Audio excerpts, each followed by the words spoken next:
Okay, next നമ്മൾ നോക്കാൻ പോകുന്നത് ടെസ്റ്റ് ഡ്രിവൻ ഡെവലപ്മെൻ്റ് ആണ്. സോ ടെസ്റ്റ് ഡ്രിവൻ ഡെവലപ്മെൻറ്റ് എന്ന് പറയുമ്പോഴത്തേന് ബേസിക്കലി ഇറ്റ്സ് ആക്ച്വലി ലൈക്ക് നമ്മളുടെ ഈ ഒരു കോഡിനെ നമ്മൾ ചെക്ക് ചെയ്യാണ്. ലൈക്ക് ഈ ഒരു കോഡിനെ ഓരോരോ സ്റ്റെപ്സായിട്ട് ഡിവൈഡ് ചെയ്തിട്ട് അതിൽ നമ്മൾ ഓട്ടോമേറ്റഡ് ടെസ്റ്റിംഗ് നമ്മൾ വെച്ചിട്ട് അതിനെ റൺ ചെയ്തിട്ട് നോക്കുകയാണ് ടെസ്റ്റ് ഫെയിൽ ആയോ ഇല്ലയോ. നമുക്ക് ആദ്യമേ ഈ ഒരു ഡയഗ്രാം ആദ്യമേ നോക്കാം. So firstly we are having a new functionality. ഈ ഒരു ന്യൂ ഫംഗ്ഷനാലിറ്റി നമ്മൾ ഐഡൻറ്റിഫൈ ചെയ്യുന്നു, അതിൻ്റെ ഒരു പാർഷ്യൽ ഇംപ്ലിമെൻറ്റേഷൻ നമ്മൾ ചെയ്യുന്നു. ആ ഒരു പാർഷ്യൽ ഇംപ്ലിമെൻറ്റേഷൻ കഴിഞ്ഞിട്ട് അതിനെ നമ്മൾ ആ ഒരു കോഡ് സ്റ്റബിനെ നമ്മൾ ഇങ്ങനെ എഴുതുവാണ്, such a way that it will fail the test. എന്നിട്ട് ഓൾ ടെസ്റ്റ് നമ്മളിപ്പം ഓട്ടോമേറ്റഡ് ആയിട്ടുള്ള ടെസ്റ്റുകളെല്ലാം കൂടെ നമ്മളിതിനകത്ത് നമ്മൾ റൺ ചെയ്യാണ് ചെയ്യുന്നത്.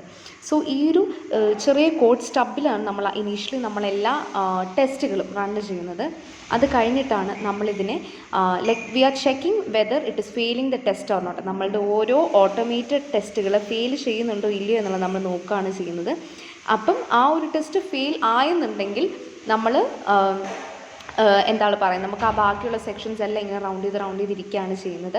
ബൈ ചാൻസ് നമുക്ക് ഈ ഒരു റീഫാക്ടറിങ് ഓഫ് ദ കോഡ് പോസിബിൾ ആണ് എന്നുണ്ടെങ്കിൽ നമ്മൾ റീഫാക്ടറിങ് ചെയ്യും. ഫംഗ്ഷൻ കംപ്ലീറ്റ് ആവുകയാണെന്നുണ്ടെങ്കിൽ നമ്മൾ ടെസ്റ്റ് ചെയ്ത് ഓരോ സെക്ഷനിലും നമ്മൾ ടെസ്റ്റ് ചെയ്ത് അത് ഫെയിലായി അവസാനം സക്സസ് ആവുകയാണെന്നുണ്ടെങ്കിൽ ഫംഗ്ഷനാലിറ്റി കംപ്ലീറ്റ് എന്നുള്ള ഒരു ഓപ്ഷനിൽ ലൂപ്പ് ഇങ്ങോട്ട് വരും. ഇൻകംപ്ലീറ്റ് ആണെന്നുണ്ടെങ്കിൽ അടുത്ത നമ്മളുടെ ഈ ഒരു ഫംഗ്ഷനാലിറ്റിയുടെ ഒരു പാർഷ്യൽ ഇംപ്ലിമെൻറ്റേഷൻ ആണോ അടുത്ത ഫുള്ളായിട്ട് ഇംപ്ലിമെൻറ്റ് ചെയ്യുക, അല്ലെങ്കിൽ അതിൻ്റെ നെക്സ്റ്റ് പോർഷനായിട്ട് ഇംപ്ലിമെൻറ്റ് ചെയ്ത് നോക്കാമെന്നാണ് ടെസ്റ്റ് ഡ്രിവൻ ഡെവലപ്മെൻറ്റിൻ്റെ ഒരു ജനറൽ സ്ട്രക്ചറിൽ നമ്മൾ പറയുന്നത്. ഇനിയിപ്പം ഇതിൻ്റെ സ്റ്റേജസ് നമുക്ക് പറയാം. അപ്പം ഞാൻ നേരത്തെ പറഞ്ഞ പോലെ തന്നെ സെയിം സാധനമാണ്. പാർഷ്യൽ ഇംപ്ലിമെൻറ്റേഷൻ നമ്മളുടെ ഈ ഒരു എൻറ്റയർ ഫംഗ്ഷനാലിറ്റി സ്മോൾ യൂണിറ്റ്സ് ആയിട്ട് ഡിവൈഡ് ചെയ്ത് ആ യൂണിറ്റുകളെ നമ്മൾ ഇംപ്ലിമെൻറ്റ് ചെയ്യുന്നു, സ്മോൾ ടെസ്റ്റുകൾ റൺ ചെയ്യുന്നു, write a code step that fails. അതായത് നമ്മളുടെ ഈ ഒരു ടെസ്റ്റിനെ ഒരു ചെറിയൊരു കോഡ് സ്റ്റെപ്പും കൂടെ അല്ലെങ്കിൽ ഒരു മിനി യൂണിറ്റും കൂടെ ആഡ് ചെയ്യണം, വിച്ച് ഷോസ് ദാറ്റ് യെസ് ഈ ഒരു കോഡ് ഫെയിൽ ആകും എന്നുള്ള ഒരു രീതിക്ക് നമ്മൾ എഴുതുക. ഓട്ടോമേറ്റഡ് ടെസ്റ്റ് റൺ ചെയ്യുക, അതിനനുസരിച്ചുള്ള റിസൾട്ടും റീഫാക്ടറിങ്ങും നമ്മൾ ചെയ്യുക. ടെസ്റ്റ് ഡ്രിവൻ ഡെവലപ്മെൻറ്റിൻ്റെ ബെനിഫിറ്റ്സ് എന്താണെന്ന് വെച്ച് കഴിഞ്ഞാൽ വളരെ സിസ്റ്റമാറ്റിക് ആയിട്ടുള്ളൊരു അപ്രോച്ചാണിത്.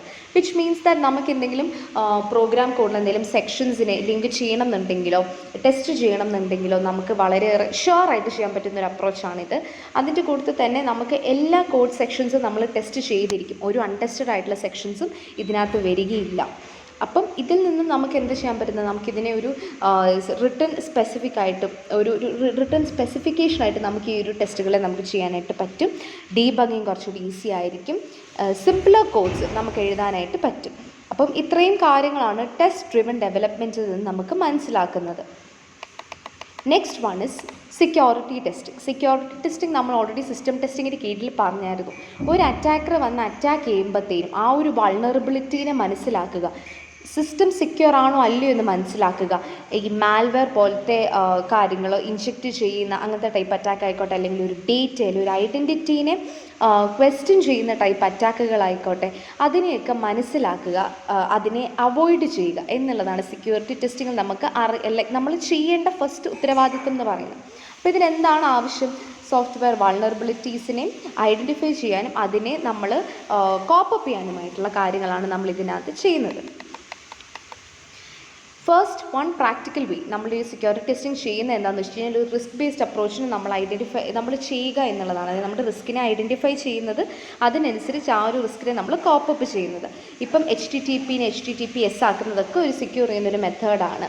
അപ്പോൾ മെയിൻ സെക്യൂരിറ്റി റിസ്കിന് നമ്മളുടെ പ്രൊഡക്റ്റിനെ മെയിൻ സെക്യൂരിറ്റി റിസ്കിനെ നമ്മൾ മനസ്സിലാക്കണം.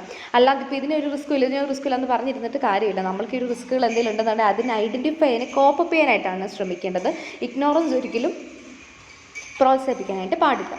അപ്പം ഈ ഒരു റിസ്കുകളെ ബേസ് ചെയ്തിട്ട് നമ്മൾക്ക് ടെസ്റ്റ് ചെയ്ത് നോക്കാം എന്തൊക്കെയാണ് എന്നുള്ളത്. അപ്പോൾ ആ ടെസ്റ്റിങ്ങിനനുസരിച്ചിട്ടായിരിക്കും ഇപ്പം അതിൻ്റെ ഇത് ബിഹേവിയർ ആയിക്കോട്ടെ, അതിൻ്റെ സ്ട്രക്ചർ ആയിക്കോട്ടെ, അതിനെ ബേസ് ചെയ്ത് ടെസ്റ്റ് ചെയ്തിട്ടായിരിക്കും നമ്മളിതിൻ്റെ സെക്യൂരിറ്റി റിസ്ക് എന്തെങ്കിലും ഉണ്ടെന്നുണ്ടെങ്കിൽ അതിനെ നമ്മൾ പ്രിവെൻറ്റ് ചെയ്യുന്നത്.